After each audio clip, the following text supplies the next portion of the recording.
नमस्कार दोस्तों, मैं अपने YouTube चैनल विनय सीपी स्टडी सेंटर में आपका स्वागत करता हूं। आज हम बात करेंगे MS वर्ड और MS एक्सेल संबंधित क्वेश्चन जो बार-बार एग्जामों में पूछे गए हैं। ये क्वेश्चन पटवारी या अन्य प्रतियोगी परीक्षाओं में पूछे जाते हैं। मुख्यतः ये क्वेश्चन सीपीसी के एग्जाम में तो निरंतर पूछे जा रहे हैं। तो हम बात करते हैं क्वेश्चन क्रमांक के पहले क्वेश्चन की। एक वर्ड डॉक्यूमेंट का डिफॉल्ट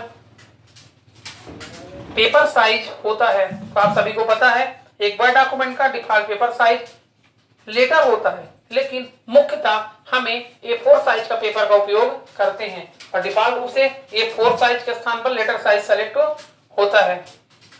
अगर आपके एग्जाम में लेटर और A4 दोनों आ रहे हैं तो आपको लेटर को मारना है। लेटर अगर नहीं आ रहा है, A4 आ रहा है, तो आपको एग्जाम में A4 साइज को टिक मारना है। अगला क्वेश्चन, MS एक्सेल में सेलेक्ट की गई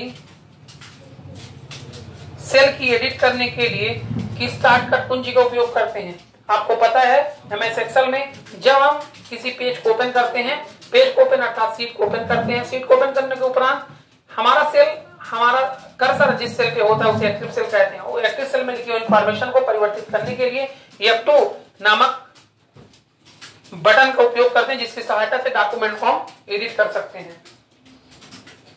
अगला क्वेश्चन, MS वर्ड में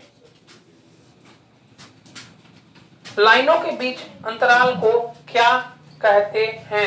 MS वर्ड में जहां पे दो लाइनें होती हैं उनके बीच में जो स्पेस होता है उसे क्या कहते हैं। तो आप सभी को पता है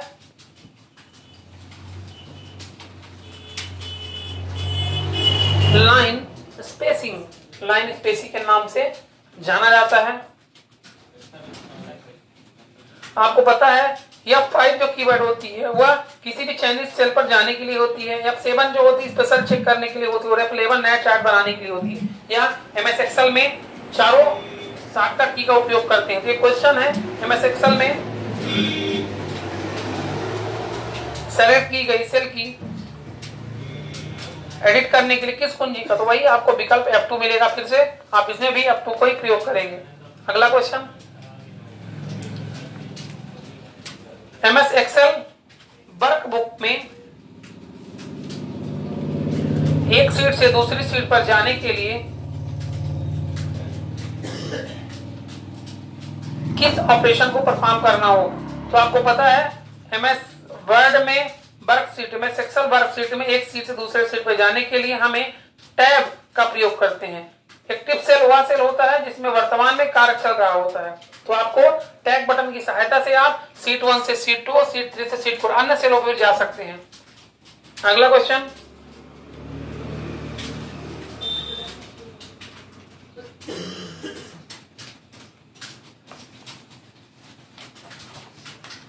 MS वर्ड में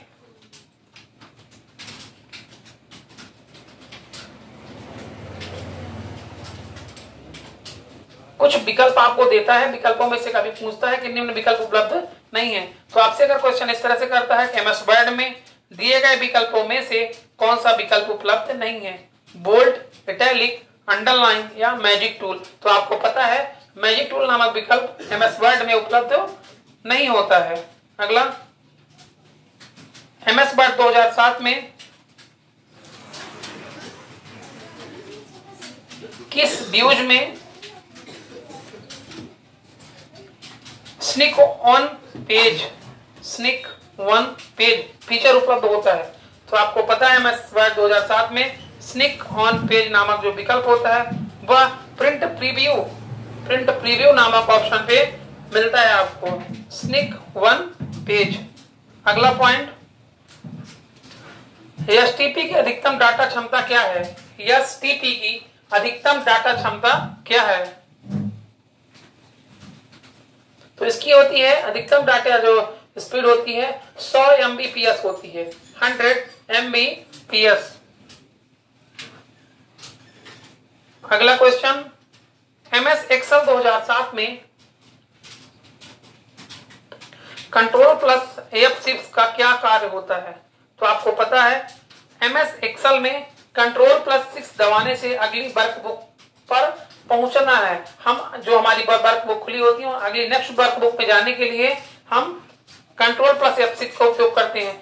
विंडो को बड़ा करना है तो कंट्रोल के साथ F10 का प्रयोग करते हैं और कंट्रोल प्लस F9 का प्रयोग विंडो को छोटा करने के लिए। ये एक नया चीज है आपको, F10 और F9 की सहायता से आप विंडो को छोटा करते हैं और F10 की सहायता से, कंट्रोल की हेल्प की सहायता से विंडो को बड़ा करते हैं। वर्क बुक को, और एक है कंट्रोल जेड, ये अंडू करने के लिए होता है, आपको पता है।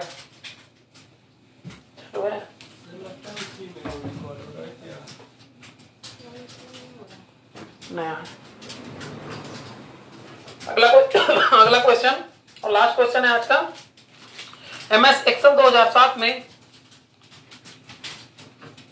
टेस्ट स्पेशल डायलॉग बॉक्स में कौन सा विकल्प उपलब्ध नहीं होता है? तो आपको पता है टेस्ट स्पेशल डायलॉग बॉक्स में मुख्यतः 3 विकल्प हैं, एड, सबट्रैक्ट और ड्राइव।